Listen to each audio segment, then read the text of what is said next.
Hello, my name is Alicia Mathis, and I am doing my presentation on the history of nursing. Students are eager to learn about hands-on techniques and all the other invasive things that nurses do. That is kind of their fantasy idea of what nurses are. They are people who pass meds, insert IVs and Foley catheters, and many more invasive procedures. As can be seen in the history of nursing, nurses are educators, fighters, sources of compassion and comfort, and so much more. Students tend to take for granted just how important the history of our profession is.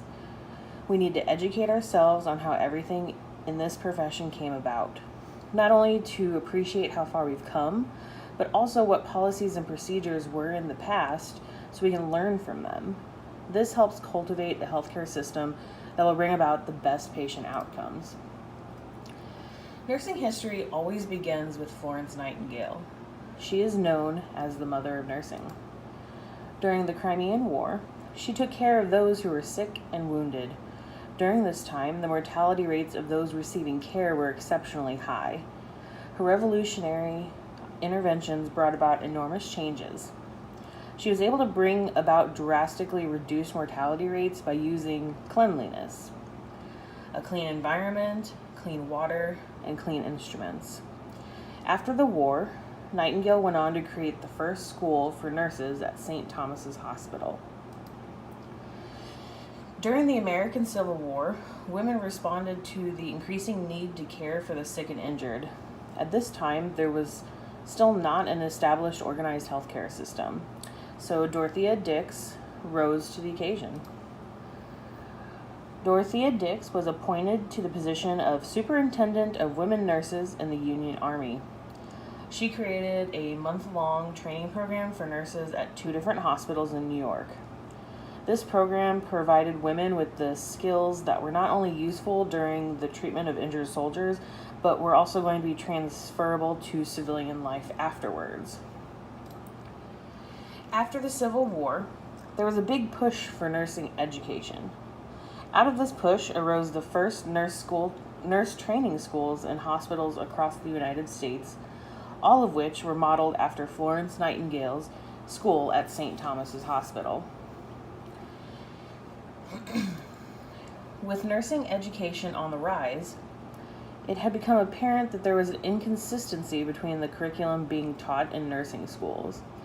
Out of this spawned the precursor to what are known today as the National League for Nursing and the American Nurses Association a few years later. The National League of Nursing, or NLN, is a group that provides support for nursing educators and helps maintain the highest quality and standardization in nursing education. At its genesis, the American Nurses Association, or ANA, their mission was originally to enhance collaboration among practicing nurses and educators. It has evolved to so much more than that over the centuries since its creation. Now this group creates guidelines in order to ensure safety for patients and healthcare providers alike. The Code of Ethics provided by the ANA is the framework by which every professional nurse should shape their practice. The idea of nursing licensure was introduced in the early 20th century. Originally, this concept was not well received in the beginning. Only a few states passed any laws about licensure, thus the permissive license came about.